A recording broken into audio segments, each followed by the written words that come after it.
Good afternoon and welcome. Thank you for taking the time out of your schedules to join us today for this session on creating psychological safety in the workplace for managers. My name is Miranda Morales, and I am a benefits specialist on the BEWell team here in Virginia Beach. If you want to go ahead and advance the slide. Before we get started with our session today, I'd love to quickly go over our BEWell offerings for those who are new to our program. Personify Health is our incentivizing platform, which is an easy and stress-free way that your employees can earn up to $500 a year for staying on top of their health by participating in a variety of different activities, such as getting routine screenings, completing workouts and well beats, tracking steps, and so much more. Also available for free through Personify Health, employees can access Kaya Health and the X program. Kaya Health is a digital musculoskeletal program that is designed to help employees manage muscle and joint pain from the comfort of their own homes or desks. As a bonus, you can complete a Kaya Health class now through August 2nd, and you can earn 3 times the rewards. The X program is a personalized and convenient digital quit tobacco program built in collaboration with the Mayo Clinic that helps members beat their addiction and live tobacco-free, whether they smoke, vape, dip, or chew. Our disease management programs are available for employees if they are enrolled in Centera health plans and have been diagnosed with diabetes, coronary artery disease, congestive heart failure, asthma, or COPD. Diagnosed members have access to a case management team that will help them better manage their condition. And if an employee has been diagnosed with a rare chronic condition, such as rheumatoid arthritis, cystic fibrosis, or Crohn's disease, and is enrolled in Centera health plans, they can receive help and support for their specific needs through Centera health plans case management as well. Expectant mothers enrolled in Centera health plans have access to receive guidance and support throughout their pregnancy and postpartum with our Partners in Pregnancy program. Guidance Resources is a robust employee assistance program that's available to all active employees and members of their household. This program offers 5 short-term counseling sessions per concern per year. Sessions are free and confidential for matters such as relationship conflicts, workplace concerns, or grieving the loss of a loved one.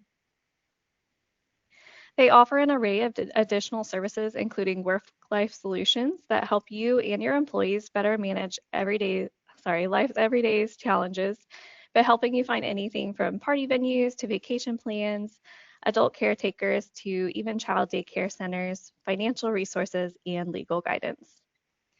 Guidance Resources also offers well-being coaching. Employees can speak with a coach to help regain balance and build resilience so they can feel their best both at work and at home. Certified coaches work with you one-on-one, providing confidential, practical support to help reduce obstacles, manage stress, and develop strategies for a healthier and more balanced life.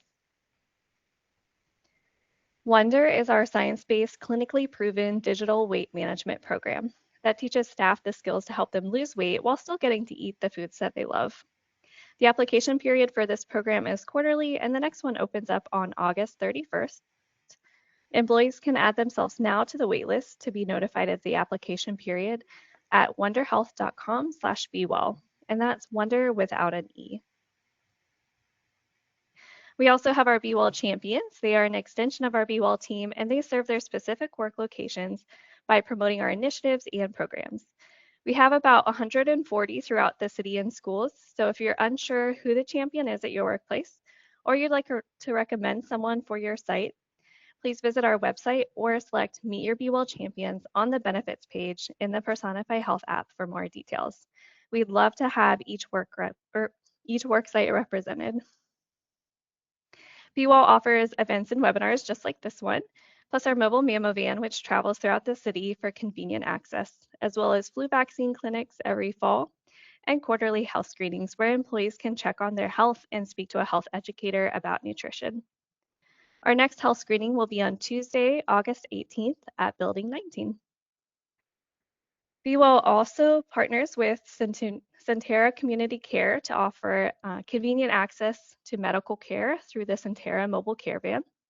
This is where all members that are enrolled in Virginia Beach City or Schools Health Plan can receive a variety of services from primary care visits to sick visits to routine labs and testing and more. The next visit will be here at Plaza Annex on July 21st. You want to go ahead and go to the next slide.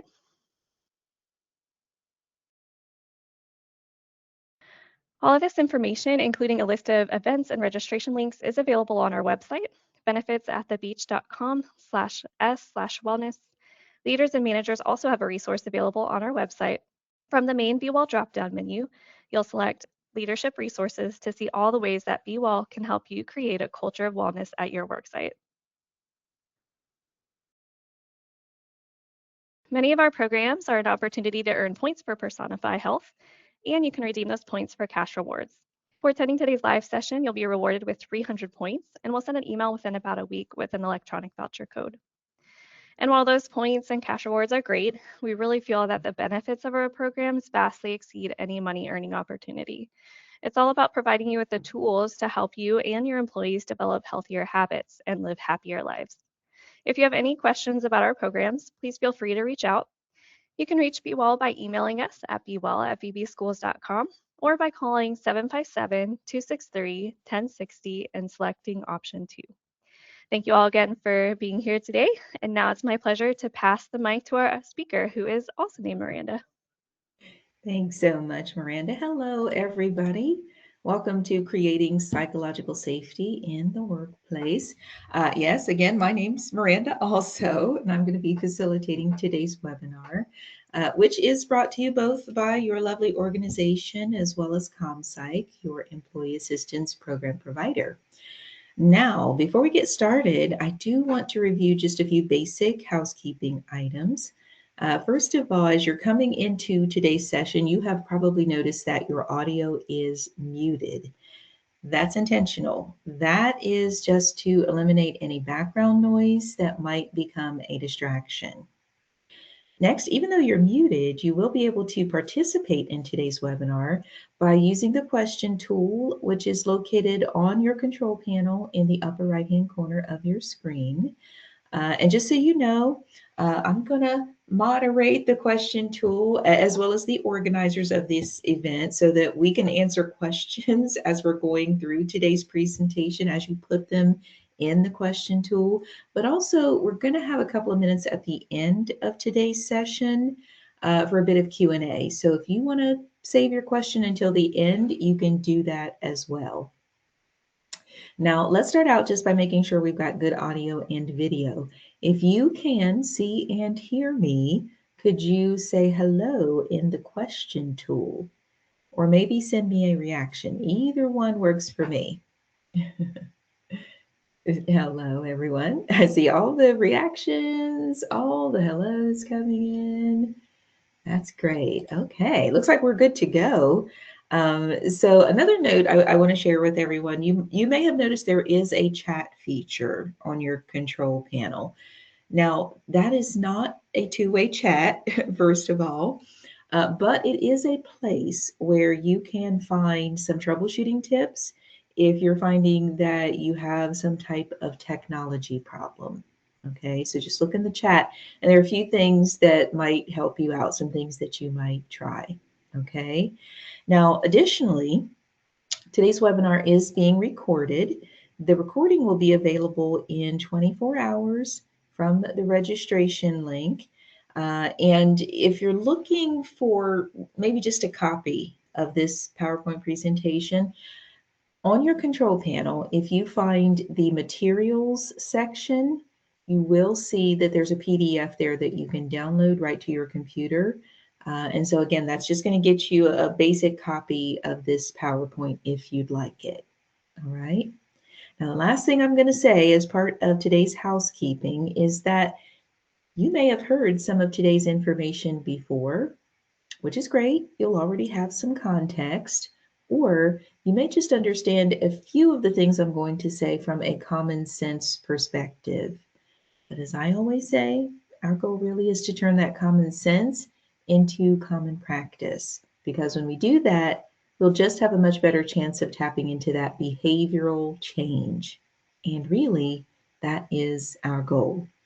So with all of that, let's go ahead and get started. I am going to turn my camera off so that I don't become a distraction.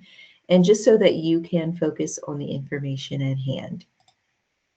Okay, let's first start off with what's on our agenda today. We're going to talk about what psychological safety is, why does it matter, and what can leaders do about it. Okay, so let's start on the next slide with a bit of a definition. Psychological safety just means the belief that a person can speak up without risk of punishment or humiliation. Now, this is a quote by Amy Edmondson. She is considered by many to be the leading expert on psychological safety. And the type of risk she's talking about in this definition is interpersonal risk.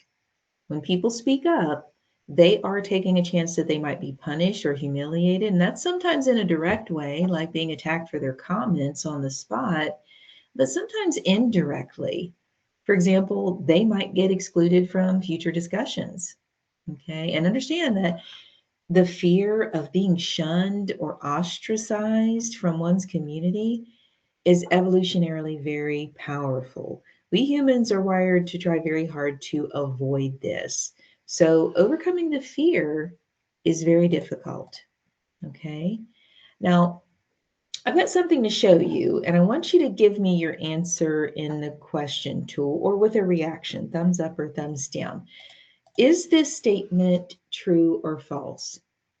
To create psychological safety, leaders must first improve team cohesion. Do you think that's true or false? Thumbs up or thumbs down?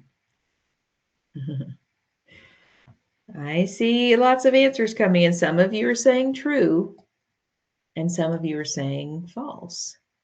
Okay. Well, here's the thing. The correct answer is not entirely clear. So I'm going to give you a gold star no matter what you said. But I'd say this statement is mostly false. Okay. At a minimum, it's less true than a lot of people think it is. But let me talk about why. This graph shows the relationship between team cohesion and psychological safety. And you can see to reach peak psychological safety, yeah, you do need some team cohesion because if people can't ever agree on anything at all, then every meeting, every discussion might feel like a huge field of landmines. You're afraid to step into it at all, right? But as you can see on this graph, there is a point where it curves down. Too much team cohesion, it's actually bad for psychological safety because it can lead to what's called groupthink. And when that sets in, it can be really hard for anyone to voice disagreement. You know, the instinct to go along with the crowd becomes very powerful. And this prevents people from speaking up. They don't feel safe in doing so. Okay. In fact, the main point here is that psychological safety is often explicitly about not being aligned. It's the ability to disagree, sometimes strongly, and feel safe in doing so. Okay. Now, let's keep going because I'm going to show you a few events on the next slide. And I want you to tell me, what do you think these events might have in common? Okay. Let's look at the first one. A patient had left knee replacement surgery. The problem? His left knee was fine. It was the right knee that was supposed to be replaced. Let's look at number two. A plane accident due to equipment malfunction killed hundreds of people. Number three, shortly after leaving a party, a drunk driver crashed into a pedestrian crowd, causing multiple casualties. And number four, a company paid millions of dollars in damages after one of its most popular leaders was found to have engaged in a pattern of harassment that spanned many years. What do you think all these things have in common, everybody? If you're thinking it has something to do with psychological safety, you'd be right. Because in all of these events, there are probably people who might have felt regret for not having spoken up before these things happened, right? For example, in this first event, is it likely there was a nurse in this operating room who felt like maybe something was wrong? Maybe they didn't say anything, right? In the next example, Maybe there were engineers who talked privately about their concerns about the plane's equipment, but maybe they never raised those concerns to management. Okay. Example 3, is it likely there were people at this party who suspected this person was too drunk to drive safely, but maybe they shrugged it off? Okay. And in this final situation, chances are there are probably some rumors about this particular leader and maybe some people who had witnessed a few bad things, but maybe they said nothing. Maybe they kept that information to themselves. Psychological safety could have played a role in all of these terrible events. Okay. Yeah. Somebody said somebody should have spoken up when they noticed an issue. Right. Okay. Now, let's talk about why this is so important. First, outside of the obvious, there are 4 items here. Okay. These are a few ways that psychological safety can benefit an organization or a team. Okay, so let's start up here. Psychological safety can lower physical safety risks because people speak up freely when they're worried that something dangerous might be about to happen. Okay, again, engineers who maybe had concerns about the plane, or party goers who sensed this person was too drunk to drive. Psychological safety can improve performance also because people more freely ask for help when they need it. Psychological safety also aligns with diversity and inclusion goals because when people feel psychologically safe, they can bring their whole self to work.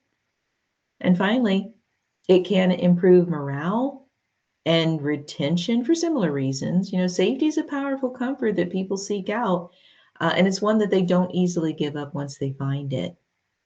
Okay. So, how do we build psychological safety? Now that we know a few things about it, let's talk about what you as leaders can do about it. That's where we're going to focus our time, the rest of the time in this session. We're going to talk about these 4 areas. Okay. Supporting and caring for employees as people, vulnerability, rewarding behaviors, not just results, and positive responses to mistakes. Okay. And here's the thing, people don't feel psychologically safe if they don't think their leaders or their organization care about them as a whole person. And that can include big things like offering adequate benefits, or small things like, remembering an important milestone or anniversary. Okay, so let's start at the bottom here. What can leaders do to support and care for employees as people? Well, they can get personal. They can show interest in people's lives, ask questions and really listen. Remember the important information, birthdays, anniversary dates, right? What's happening in the lives of your team. Okay, try to make a personal connection.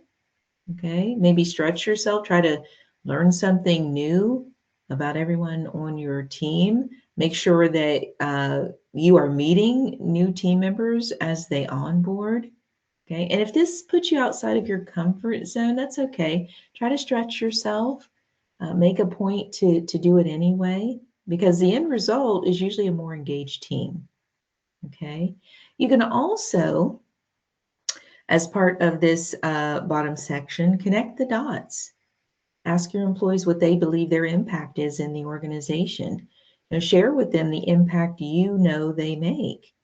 We all want to know that what we do matters, that our time and energy and creativity do add up to something important.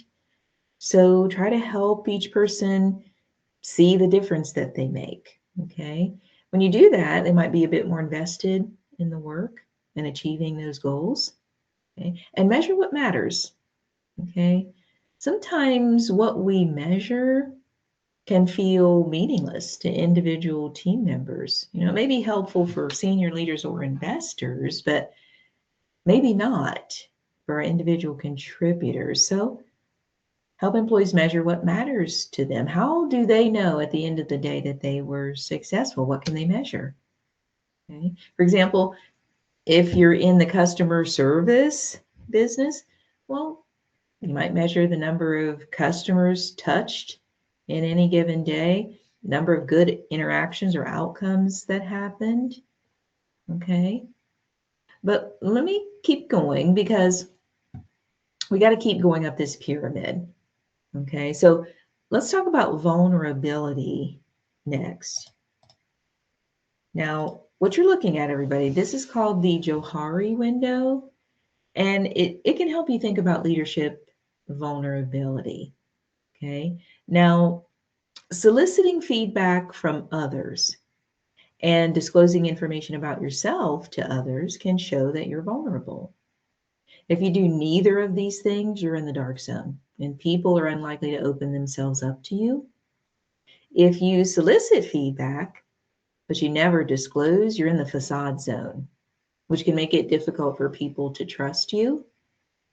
Lots of self-disclosure, but little solicitation of feedback puts you in the blind spot zone, where it's hard to know what people think of you when you're there. And finally, the zone to strive for is the open area zone. This is where you have high disclosure about yourself and you are soliciting a lot of feedback. Okay. And the idea is to widen your open area zone as much as possible. The more you solicit feedback about yourself from others and the more you self disclose, the more psychologically safe people will feel around you. Okay. And this is especially when the self disclosure includes sharing your own shortcomings or mistakes. If people see their leadership talking openly about these kinds of things, much of their own fears about taking interpersonal risks may go away. Okay, so let's talk about your levels of vulnerability. I'm going to show you 4 questions. I don't want you to answer these in the question tool, but maybe write your answers on a piece of paper. Here's the first question. I want you to ask yourself, do I share details about mistakes I've made at work? Yes or no? Okay. You could be on the other end. You could be trying to keep these things from becoming public, but ask yourself that basic question. Do I do this? Do I share the details about mistakes I've made at work? Yes or no?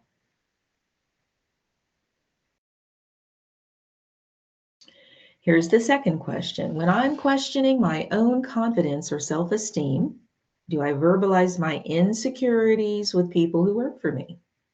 Yes or no?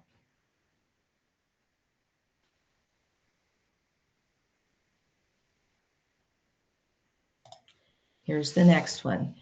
If I feel shunned, rejected, or otherwise hurt due to decisions by others at work, I talk about those feelings with people around me.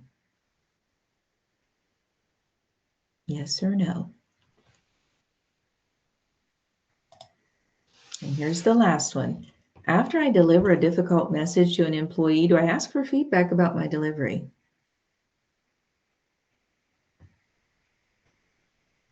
Okay.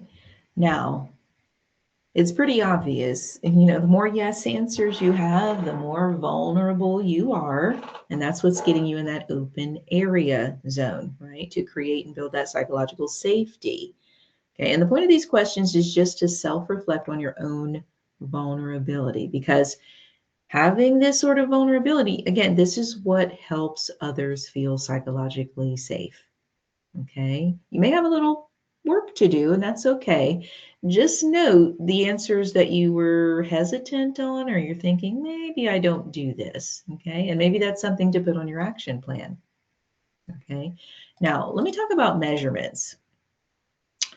When a measure becomes a target, it ceases to become a good measure.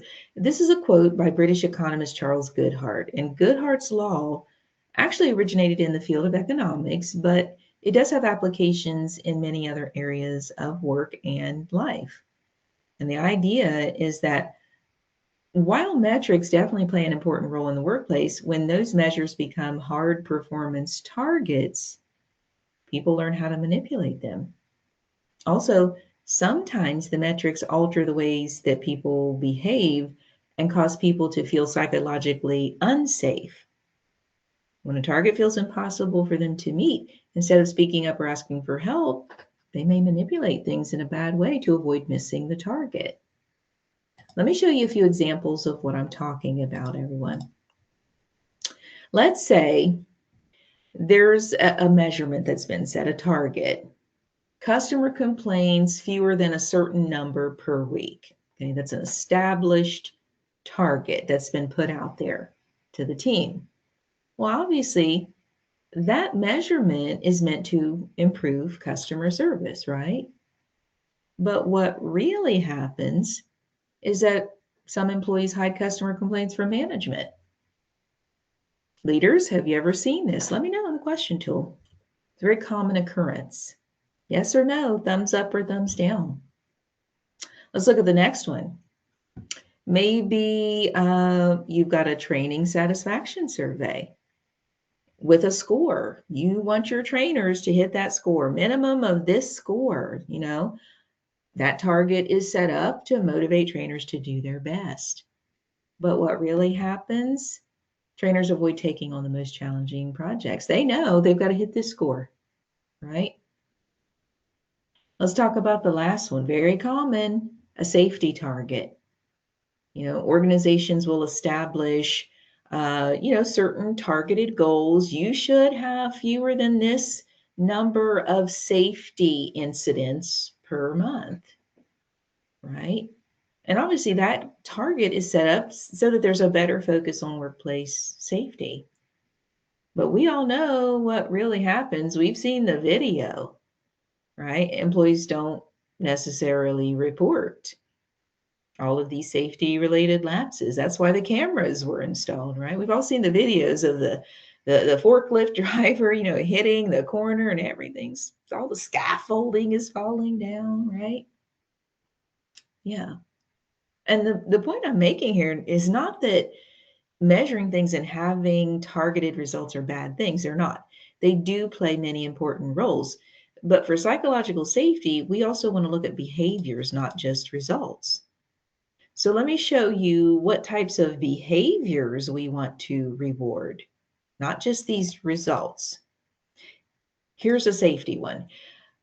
We want to reward consistently wearing safety goggles, okay? Even though maybe there were no situations where they became necessary, right?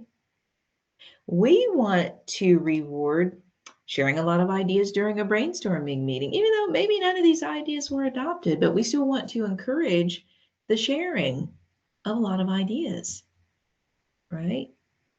We want to reward responding empathetically to a customer's concerns, even though there may be a situation where a customer is going to file a formal complaint anyway, right? It's the behavior we want to reinforce, right? Not just the number, okay? And finally, accepting a ride home after having a couple of drinks, right? That's the behavior we want to enforce, even though the person may have been okay to drive, right? A focus on results and nothing else does not create a psychologically safe environment. And by the way, we don't have to stop focusing on results. We just want to balance that out with an equal focus on the positive behaviors that we do want people to exhibit at work. Okay? So let's talk about how we show gratitude for someone who is taking an interpersonal risk. Okay? A good strategy would be to show gratitude for that person who is taking an interpersonal risk. Okay, and I'm giving you sort of a sample statement. Okay, you don't have to say this exact thing, but maybe something along these lines. Before I respond to the content of what you just said, I want to thank you for saying it. It's not easy to speak up in this kind of situation, and I really appreciate that you did so. Remember that definition of psychological safety? The belief that a person can speak up without risk of punishment or humiliation. Well, these sentences, this is a powerful way to mitigate that risk that people feel. Try to thank them for speaking up, even in situations where you might disagree with what they said, or in situations where maybe their idea is wrong. Try to recognize that they took an interpersonal risk, which again isn't easy, and compliment them for it. And then you can have the conversation about, whether or not what they said has merit. But the gratitude for saying it should come first. Okay. So let's take a look at a few scenarios on the next slide. I want you to tell me, what do you think a good response is in these scenarios? Let's look at this first one. A team member presents an idea at a meeting and receives enthusiastic agreement from the other attendees. As the conversation winds down and it appears that the idea will be adopted, Julia says, "This idea won't work. We tried something like it last year and it failed."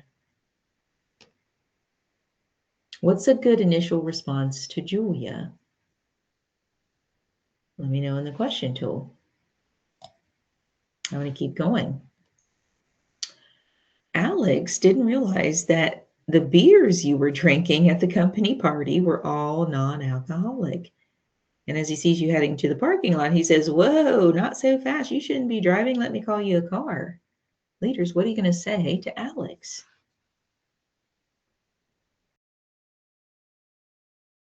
What are you going to say? Let me give you one more.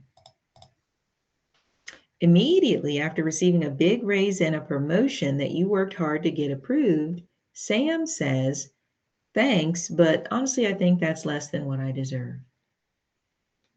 What are you going to say to Sam?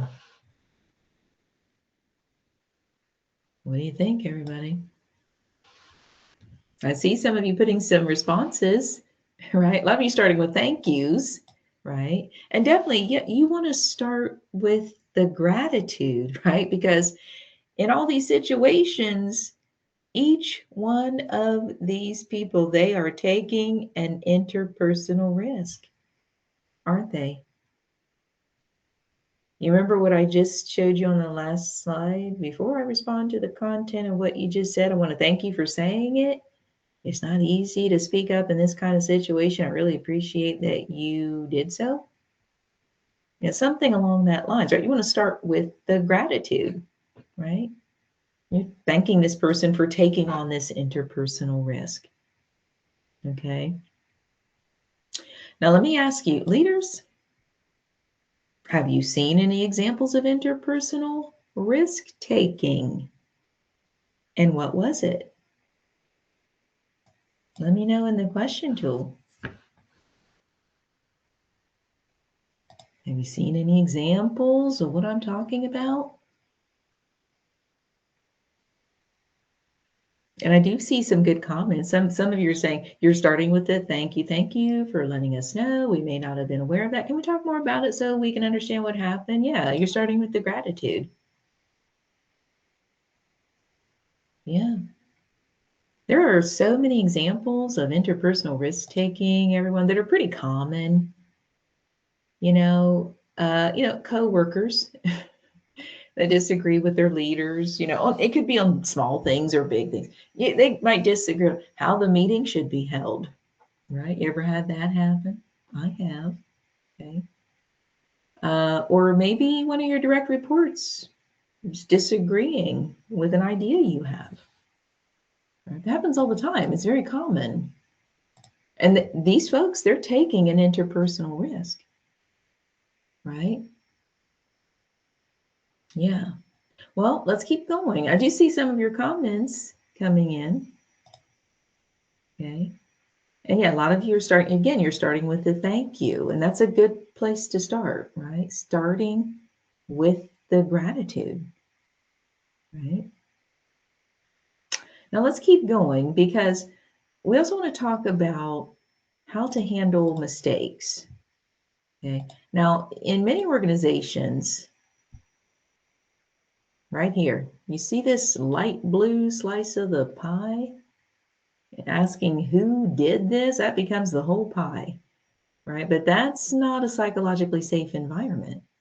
No one wants to speak up if the only result is just to get blamed for the problem, right? A positive response to mistakes places much more emphasis here, these other two slices of the pie. What can we learn and how can we fix this? And yeah, we still want to know who did it, because those are the folks we want to collaborate with on these other two more important questions. We want their input. So we do want to know who they are. But a positive response to mistakes is a collaborative response. Okay. So let me show you what I'm talking about.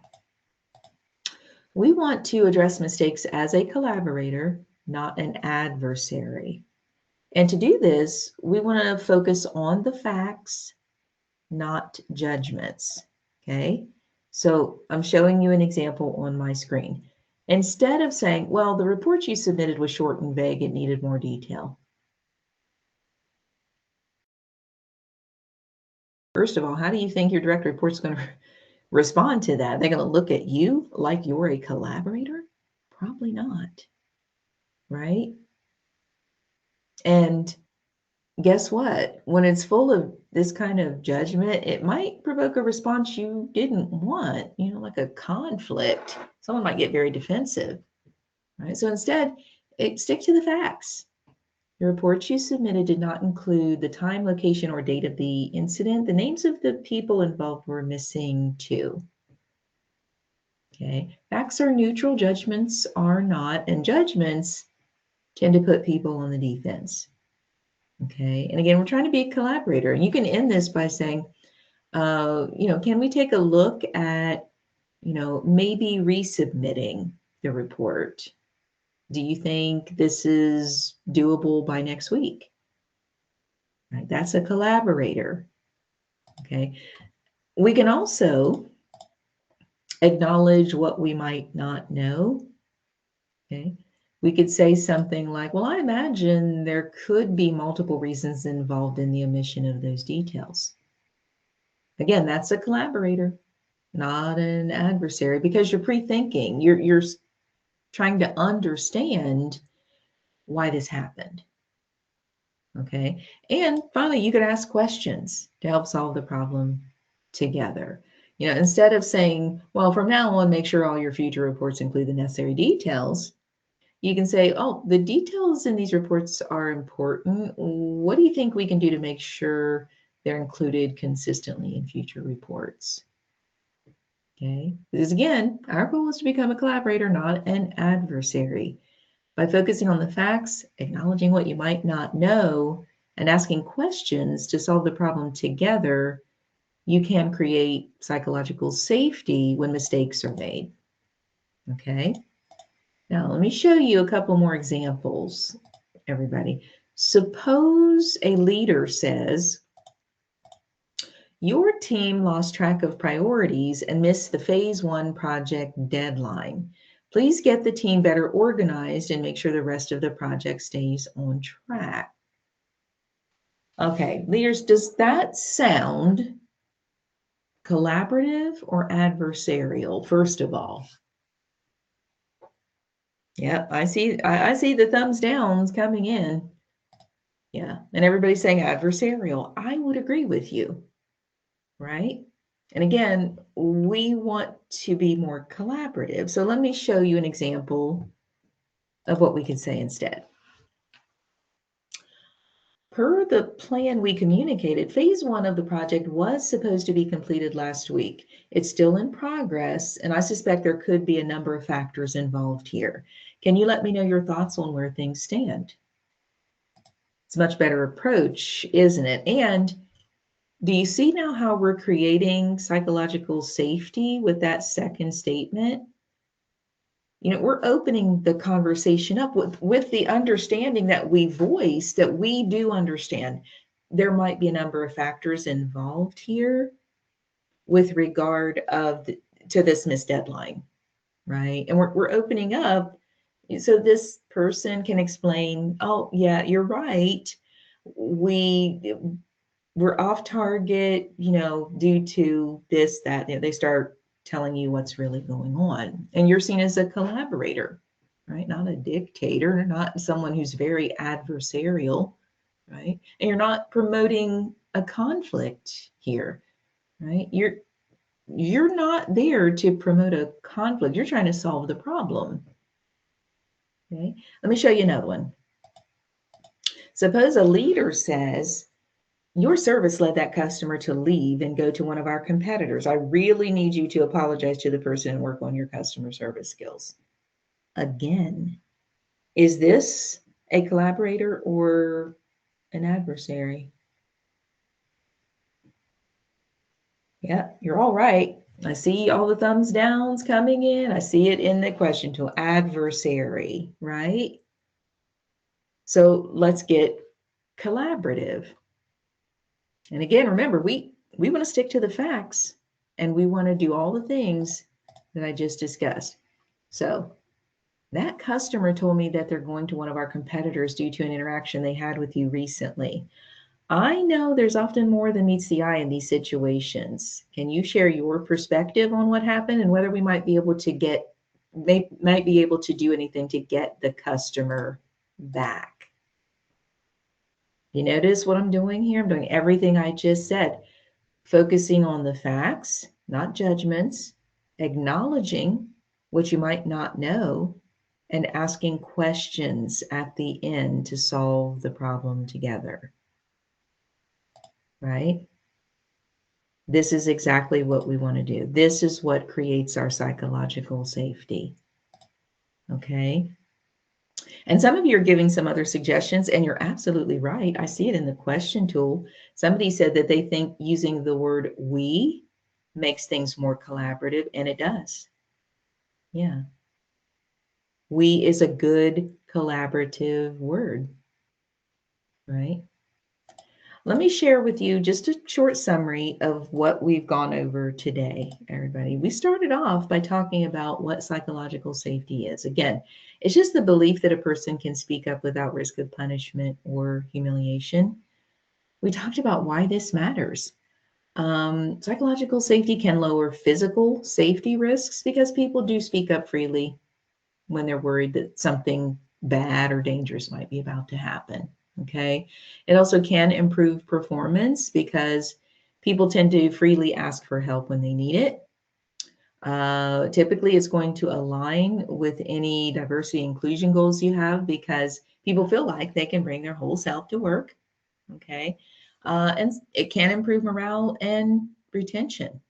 You know, people, safety is very powerful. This is something that people seek out, the comfort, the safety in speaking up about something. Okay. They're not likely to give that up once they've got it. I've even seen people, switch leaders because maybe they feel more psychologically safe on another team with a different leader, that kind of thing. Or sometimes people switch organizations because they don't feel psychologically safe in one place, but in another they do. Okay.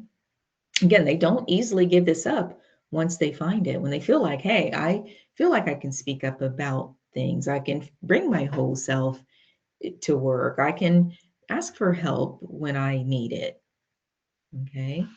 And then we talked a whole lot about what you can do about this. Remember, you can support and care for employees as people, get to know them, acknowledge milestones and accomplishments and what's going on in their life. Show that vulnerability. If your direct reports see you being vulnerable and speaking up about mistakes you've made, chances are you're role modeling that behavior for them and they will feel psychologically safe to do the same. Okay. Remember, we talked about rewarding behaviors, not just the results. Not that you can't keep the targeted goals you have, but maybe start adding in a few behaviors, encouraging behaviors, not just targeted numbers that you want people to meet. Because remember, we saw the chart. What happens with the targeted number? You've got some employees that will do some things you wouldn't want them to do, but they're doing it because of the targeted number. Again, just add in the behaviors that you want to encourage. Okay.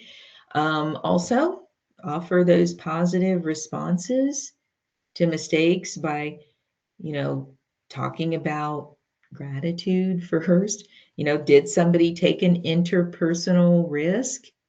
Right? And we just talked about this, becoming a collaborator, not an adversary. Focus on the facts, acknowledge what you may not know, ask those questions to help solve the problem together. And finally, leaders, if you need any help with what I'm talking about, or maybe anything else, or if your direct reports need help with something going on in their life, and this doesn't have to be related to work, just know anyone can reach out to us any day of the week, any hour of the day. We are your single source for confidential support, expert information, and valuable resources when you need it the most. Okay. You can get us online at www.guidanceresources.com. And anybody that visits our website the very first time, they're going to need to register with this web ID, which is just Virginia Beach, and there's no space between those two words. Or we can be reached on the telephone. If someone wants to call us, this is a toll-free number, 866-365-0793. Or we've got a mobile app, Guidance Now is the name of it. You will see it in the App Store or Google Play. Right down here are the QR codes that'll get you to the app. First one's for iPhone users, of course, and the middle one would be Android users. And that last one would be for anybody that wants to follow us on LinkedIn. Okay. Okay, well, I'm coming back on camera just to say thank you, first of all, leaders, for attending today's session. I do hope this was helpful to all of you. We had a lot of good comments coming in the question tool and a lot of great reactions, and I'm seeing all of your reactions come in now. If you got any final questions for me, you can definitely drop them in the question tool. And then Miranda, or if you're still around, did you want to come back on and talk about the personify points again? She's my name twin.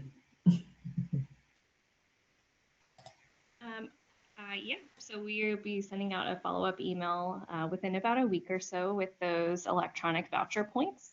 So thank you all for attending. We appreciate you making the time to be a part of this webinar today. All right. And I do see all of your thank yous coming in. Looks like several of you really enjoyed the presentation. And for those of you who missed my intro, if you want to listen to this presentation again, it's been recorded.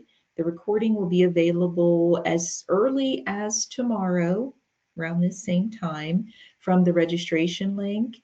And again, if you want a copy of this PowerPoint, look on your control panel and find the materials section. When you find that, you will see that there's a PDF you can download right to your computer. Okay, if you want to keep a copy of it. All right. I think we're good to go. I don't see any other questions coming at me. So we're going to close out the session, everybody. Hope you have a great rest of your day. And I do hope to catch you on the next one. Take care.